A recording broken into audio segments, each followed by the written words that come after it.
Assalamualaikum warahmatullahi wabarakatuh. Selamat pagi. Oke, kita mulai terlebih dahulu kegiatan belajar kita pada pagi hari ini dengan membaca doa. Ketuanya, ketua kelasnya dipimpin doa.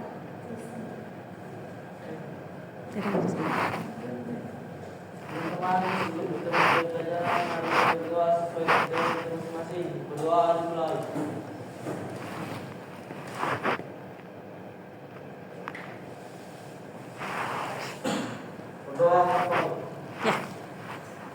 Baik, bagaimana kabarnya hari ini? Ya, ini kali pertama ya kalian masuk di lab komputer ya, karena sebelumnya kita masih di kegiatan-kegiatan yang konsep dan teorinya ya. Hari ini kita akan praktekkan. Ada yang masih ingat pembelajaran kita materi sebelumnya? Yang tadi Ibu jelaskan di sana? Terkait KA generatif. Oke, baru ingat ya? KA generatif masih ingat ya bahwa KA generatif ini adalah jenis kecerdasan artifisial yang saat ini banyak digunakan. Siapa yang nggak pernah pakai AI? Siapa yang nggak pernah pakai kecerdasan buatan? Ya ada. Kalau yang sering pakai? Ternyata banyak ya. Oke, nah untuk hari ini kita akan lanjutkan materi di pertemuan sebelumnya ya, yaitu sebelumnya kita bahas kecerdasan artifisial generatif. Nah, sekarang kita akan berkenalan dengan PROM. Pernah dengar PROM? Nah, ada yang pernah, ada yang belum. Ini kalau kena sedikit senggol langsung nggak mau dia. Oke, PROM ya. Nah, untuk kegiatan belajar kita hari ini, sebelum kita mulai masuk berkenalan dengan apa itu PROM, tujuan pembelajarannya adalah kalian atau para siswa mampu menjelaskan apa itu PROM dalam kecerdasan artifisial generatif. Jadi ternyata berkaitan ya sama kecerdasan artifisial generatif yang kita pelajari sebelumnya. Itu yang pertama, PROM. Yang kedua, siswa mampu membedakan PROM umum atau istilahnya adalah zero shoot dan PROM dengan contoh yang few shoot gitu ya. Oke, ada dua nanti yang akan kalian pelajari. Nah, ini materi sebelumnya ya. Oke. Kalau sebelumnya kalian sudah tahu apa itu definisinya, bagaimana kecerdasan artifisial itu adalah kecerdasan artifisial yang dia fokusnya pada pembuatan konten baru, gitu ya. Jadi dia belajar secara mandiri ya si mesin kecerdasan artifisialnya ini dengan informasi yang didapat, dengan instruksi-instruksi yang kalian berikan. Nah, dari situ dia kemudian membuat konten baru. Ada yang tahu anomali tungtung sahur? Oke. Nah, itu kan konten baru ya, yang nggak pernah ada sebelumnya. Apalagi yang kalian tahu? Temennya tungtung sahur ada lagi? Banyak ya? Oke. Nah, ternyata dalam membuat konten itu dia memanfaatkan model pembelajaran mendalam, deep learning. Jadi dia belajar mandiri gitu ya, dengan pembelajaran yang mendalam. Oke, walaupun dia tidak berpikir seperti manusia, ini yang kita bahas sebelumnya ya. Nah, dia hanya menghitung probabilitas token, maksudnya kemungkinan selanjutnya respon apa yang akan diberikan, gitu ya. Oke, contohnya apa yang kalian biasa pakai? Ya, ChatGPT. Kemudian Gemini. Apa? Copilot ya. Terus apa lagi? Banyak ya. Kalau bikin gambar pakai apa? Ya? Chat. Oke.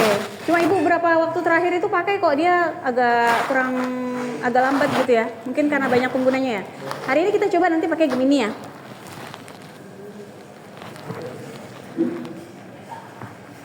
Oke, nah ini seharusnya ada gambarnya.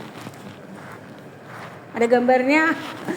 Kecerdasan artifisial yang pernah digunakan ini ada banyak banget gambarnya. Ada banyak banget contohnya. Kayak misalnya ngolah teks ada sendiri, ngolah gambar ada sendiri, video ada sendiri. Ada yang pernah bikin video pakai AI? Pakai kecerdasan artifisial?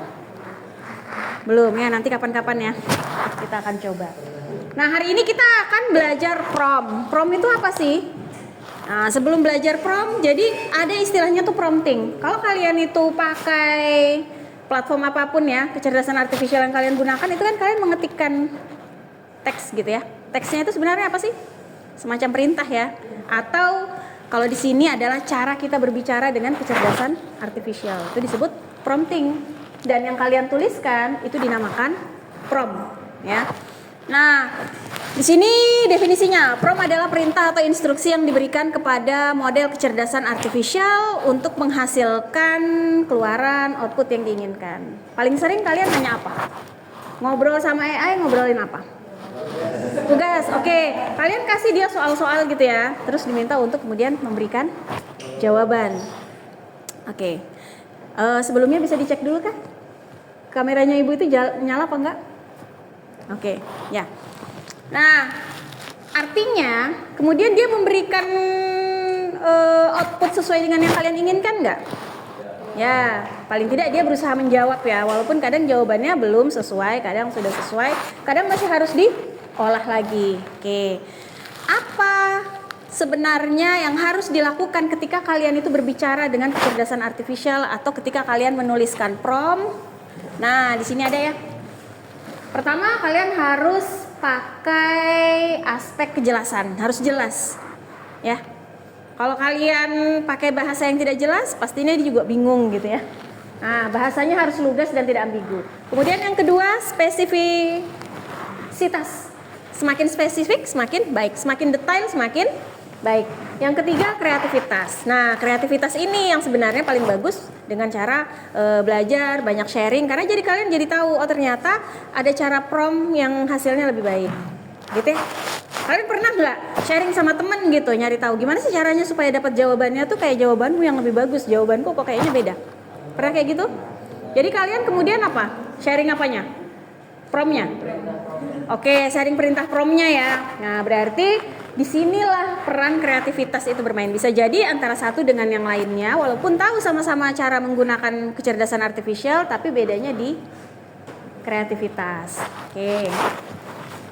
Sampai sini ada yang mau ditanyakan atau sudah jelas?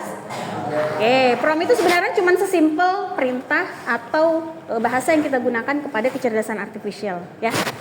Nah, sekarang ternyata prompt itu tadi kan antara satu dengan yang lain itu beda-beda ya hasilnya. Kenapa? Tadi bisa jadi 3 aspek tadi berbeda, dari bahasanya, kejelasannya berbeda, detailnya berbeda, kreativitasnya berbeda. Ada lagi ternyata yang membuat hasil pencarian itu berbeda. Dan itu adalah teknik yang bisa dipelajari. Kita belajar hari ini hanya 2 saja, yaitu yang pertama adalah dengan apa ini? Nah, zero shoot. Kemudian yang kedua, few shoot. Oke. Apa bedanya? Kalau yang pertama, yang zero itu strategi di mana kecerdasan artifisial itu diberikan instruksi tanpa ada contoh. Jadi dia hanya dikasih perintah tanpa dikasih contoh. Kalau yang kedua, dia diberikan perintah tetapi dengan terlebih dahulu memberikan contoh. Gitu ya. Jadi kalian kasih dulu contoh 1, 2, atau 3, baru kemudian buat yang serupa untuk topik yang berbeda. Gitu ya. Kalau yang ini enggak, langsung buat misalnya infografis. Kemarin kan belajar bikin infografis. Buat infografis tentang validitas data. Dah, gitu aja. Kalau yang kedua dikasih contoh. Ini saya punya contoh infografis yang menarik. Kemudian buat infografis tentang validitas data. Oke, tahu bedanya? Oke, bedanya yang satu tanpa contoh, yang dua ada beberapa contoh. Oke. Nah, ini tadi udah Ibu jelaskan ya, nih contohnya.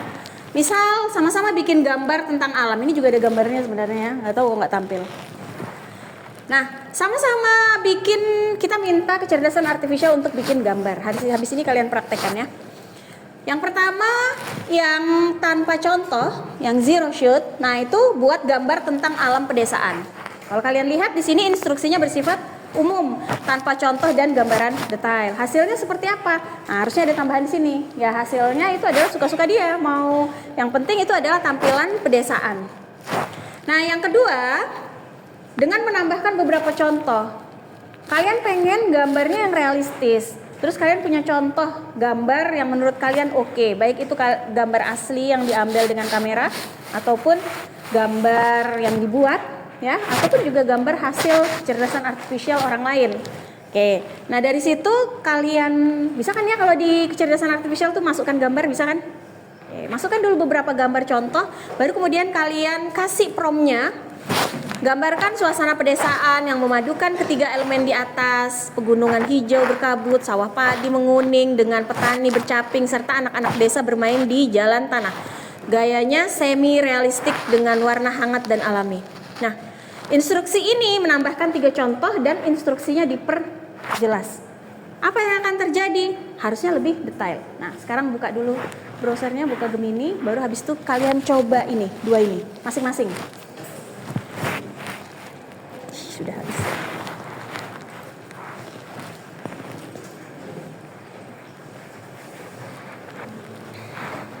Coba di Gemini.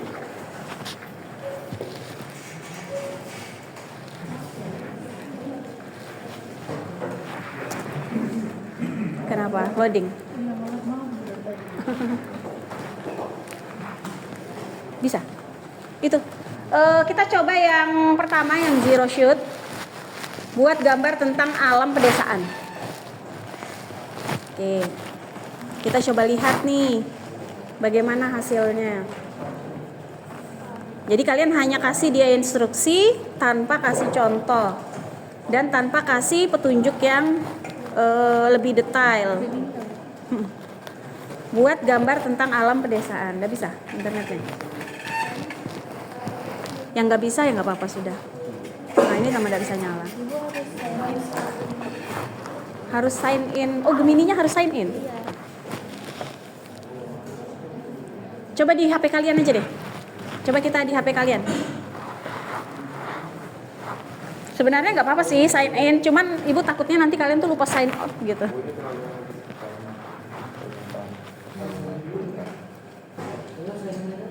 Saya tidak bisa melakukan saya. Oh, lagi rame ya. Coba selain di Gemini, pakai HP. Yang mana?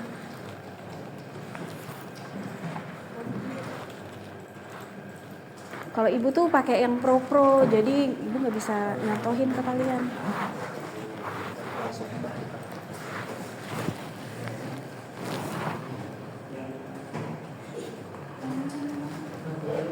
Nah, kalau sudah bisa coba yang tadi, baru nanti kalian ya pakai Copilot. Nah, pakai Copilot coba. Itu pakai login? Enggak. Oh, pakai Copilot enggak pakai login? Cobain. Login juga. Chat GPT login. Copilot nggak pakai login? Coba pakai Copilot.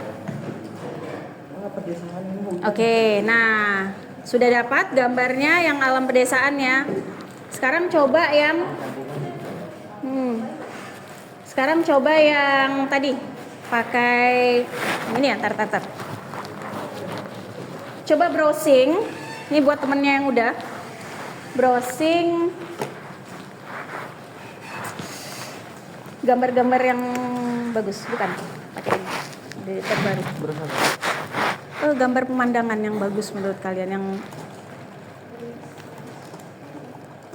Nah, misalnya ada yang lebih keren daripada yang dibuat tadi, satu aja deh download. Oke. Save. Oke. Kita coba ya.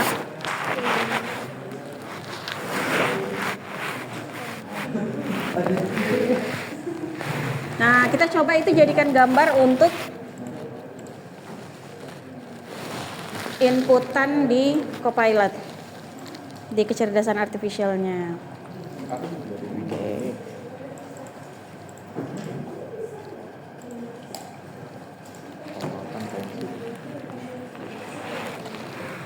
Oke, baru itu gambarkan suasana pedesaan yang memadukan elemen gambar itu tadi yang baru dimasukkan.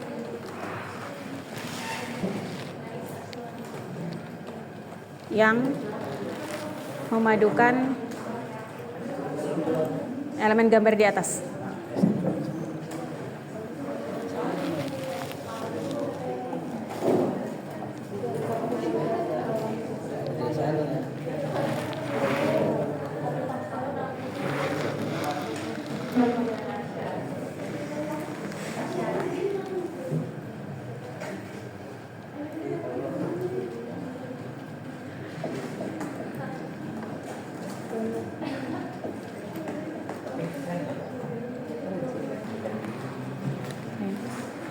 Nggak bisa? Tadi Coba jam berapa? Sekarang jam berapa? 8.30. Boleh lah.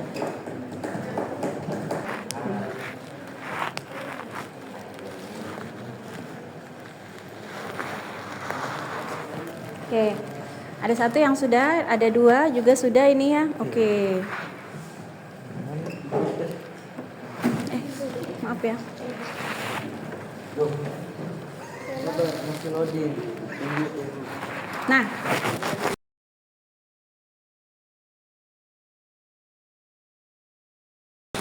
kalau sudah, kalian bisa lihat tidak perbedaannya? Apa perbedaannya tadi? Satu, suasananya lebih mengikuti gambar contoh. Oke, bisa diulangin lagi. Tadi gimana perbedaannya? Yang satu? Yang satu lebih mengikuti gambar contoh yang kita berikan. Oke, artinya dia belajar dengan dua cara, yaitu dengan inputan kita, gambar yang kita tambahkan, dan yang kedua dengan instruksi yang lebih jelas yang kita buat. Oke. Nah, ini adalah tugas kelompoknya. Ya, jadi nanti kalian buat karakter anime dengan dua strategi. Yang satu tanpa memberikan contoh, yang kedua dengan memberikan sedikit contoh. Karena waktunya terbatas, ini jadi tugas di rumah ya. Oke, kita nanti akan lihat bagaimana hasilnya jika kalian bikin karakter anime itu yang dengan strategi yang pertama dan yang dengan strategi yang kedua. Oke. Nah, sekarang terakhir sebelum kita tutup. Tadi kalau kalian menyimak dengan baik, kita tadi ada beberapa istilah ya. Ada prom. Prom tadi apa? Oke, instruksi atau perintah yang kita berikan kepada kecerdasan artificial generatif. Yang kedua, strategi zero shoot itu apa? Oke, perintah sederhana yang instruksinya tanpa diberikan contoh. Terus yang terakhir, strategi yang few shot ini. Oke, kita kasih instruksinya lebih detail dan kita berikan beberapa contoh untuk membantu AI. Baik, selesai sudah materi kita ya. Untuk refleksi, mudah-mudahan kalian setelah nanti mencoba ya dengan kelompok kalian masing-masing, kalian jadi tahu apa yang lebih baik untuk prom yang seperti apa, strategi yang seperti apa yang lebih baik pada saat kalian sedang butuh bantuan dari kecerdasan artificial. Kalau sebagai gambaran, kira-kira kapan sih kita butuh yang zero shoot? Oke, saat kita butuh jawaban yang simpel, waktu kita terbatas, kita pakai yang zero shoot saja. Dan biasanya dia akan memberikan jawaban walaupun belum terlalu relevan. Kalau yang few shoot? Oke, jika kita butuh yang lebih detail, yang lebih jelas, bentuk yang lebih spesifik, maka kita pakai teknik yang kedua. Mudah-mudahan kalian bisa mendapatkan banyak manfaat dari pertemuan hari ini. Kita tutup. Assalamualaikum warahmatullahi wabarakatuh. Oke, terima kasih. Nah.